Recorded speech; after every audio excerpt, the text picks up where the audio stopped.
Welcome back to Athletic Medicine. My name is Björn Hermansson and I'm going to provide you with some knowledge regarding your shoulders and how you can build bigger, wider and stronger shoulders.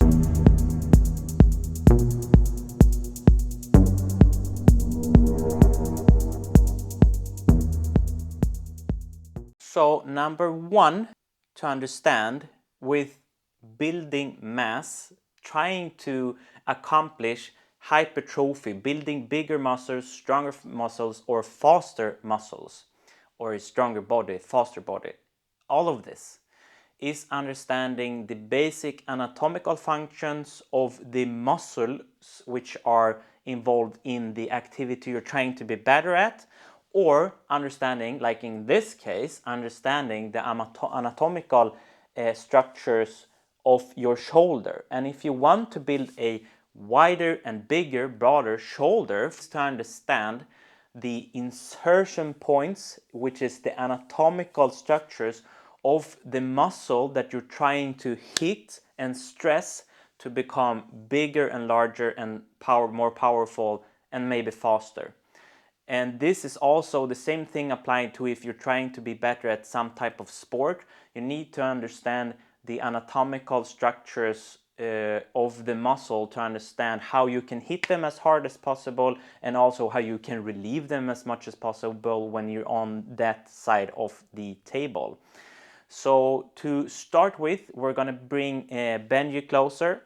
All right, Benji. So if we want to build wider deltoids, wider shoulders, you need to try to hit the muscle, the middle part of the deltoid. So you have the deltoid is actually three parts, which is the anterior deltoid, which sits here, and you have the middle part, which sits here, and the posterior part, which is this part here. And the insertion points for the deltoid is from the anterior part of your clavicular bone here and runs to the outer side of your acromion, the part of your shoulder blade, and then leaps back a little bit here on your spina scapula from your acromion. And if you want specifically now wider shoulders, for example, then my suggestion to you is to understand the middle part of your deltoid. And the deltoid middle part is more attached to the acromion here and a little bit of the clavicula, but not as far as the posterior, not as far as the posterior part of the deltoid posterior. So the insertion points from this is this part here, as I said, and then it leaps down and inserts to about this height of your humerus. So with that knowledge, I'd like you to have a self workshop with yourself where you try to collaborate and try different angles and move with your shoulders to understand how you can make these points come as close as possible, and also how you can make them go as far away from each other as possible.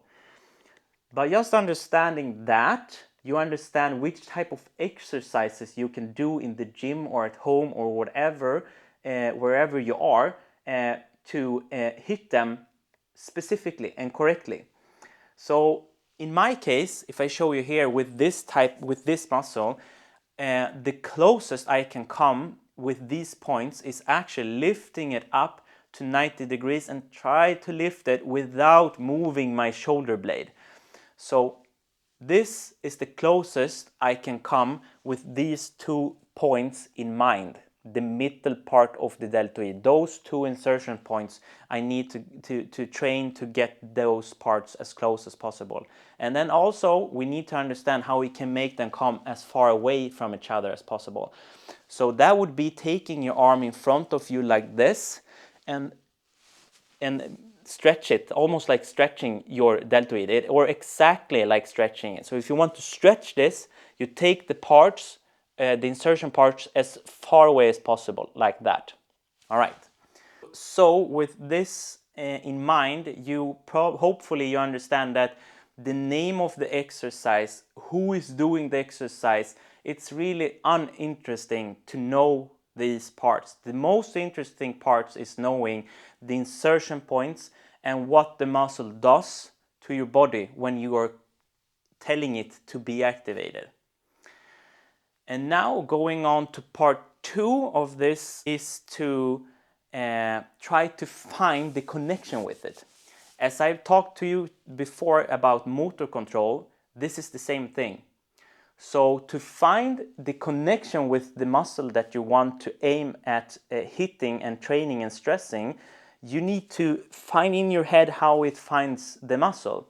So for this muscle, a perfect exercise for this would be to have your fingers on the muscle, spot on the middle of the muscle. And from here, looking at it or using a mirror or something at your side, and then aiming to send chemical signals to it, aiming to try to contract the muscle without lifting it, because this is a heavy contraction. You want to do as little as possible, as controlled as possible. And what that could look like is this. Hold your fingers on it, look at the muscle, feel the muscle. Don't push too hard with the fingers, just hold it on the skin, right on the muscle. And then contract it slowly and up to about 10% of your maximum power maximum. And then slowly release it.